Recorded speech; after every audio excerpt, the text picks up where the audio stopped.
There is nothing better than the taste of homemade cinnamon rolls, and today I'm sharing my favorite recipe. Trust me, they are worth the effort. Be sure to check the description for a link to the full recipe.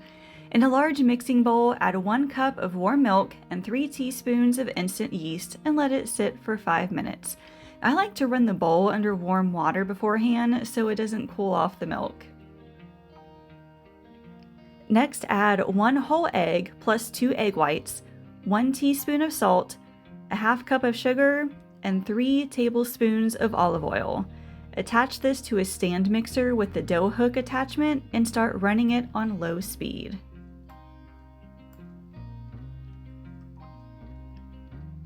Now add 4 cups of flour, a little bit at a time, until a dough forms and starts pulling off the sides of the bowl.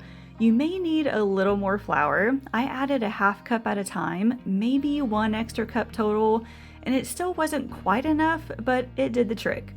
And by the way, you can also use a bread machine to save some effort. Just add all the ingredients to your bread machine and run the dough setting, which is about 90 minutes. It'll do all this work for you, although you'll still need to check after a few minutes to see if it needs more flour.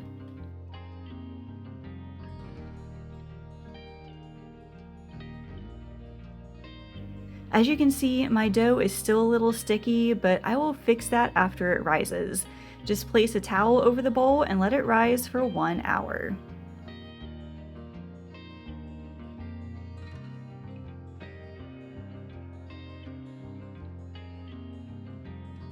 Meanwhile, in a small bowl, combine 1 1/3 cup of brown sugar and 2 tablespoons of cinnamon. This will be the filling, and boy do we love our filling. After an hour, place the dough on a floured surface and knead until it's no longer sticky. I had to add about a 1/4 cup of extra flour for this.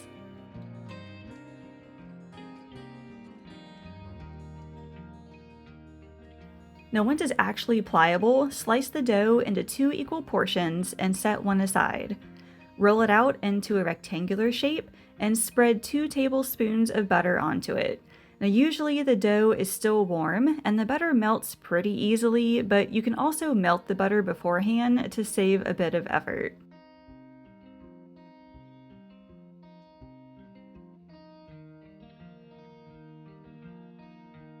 Spread half of the filling mixture over the dough and begin rolling it up long ways, as tightly as you can, and you may need to pinch the edges together like I did.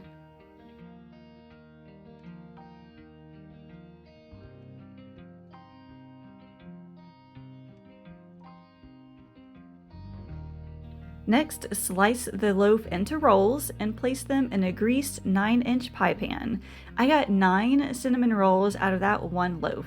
And then, just rinse and repeat with the other half of the dough. I spaced the rolls slightly apart because they bake more evenly that way. Now at this point, they need to rise again for another 30 to 45 minutes. You can cover them with a towel and let them sit on the counter, or if you're baking them the next day, like I did, wrap in plastic wrap and keep in the fridge overnight, and they'll still rise, just more slowly. And then look, that extra rise makes such a huge difference. Bake those at 325 for about 20 minutes. Meanwhile, make the icing. In the mixing bowl, add 4 tablespoons of softened butter, 1 1/2 cups of powdered sugar, 1 teaspoon of milk, and 1 teaspoon of vanilla. Run it on high speed for 2 to 3 minutes until it forms a creamy icing. And the cinnamon rolls are done. Now I lightly tap the tops of them to make sure they're firm and baked fully, and I'll also gently poke with a knife to see if they're still doughy inside. If so, just bake in 2-minute increments until they are done. And the last part is to frost the cinnamon rolls. It's best to do it while they're still warm so the icing melts fully. And then they are ready to serve.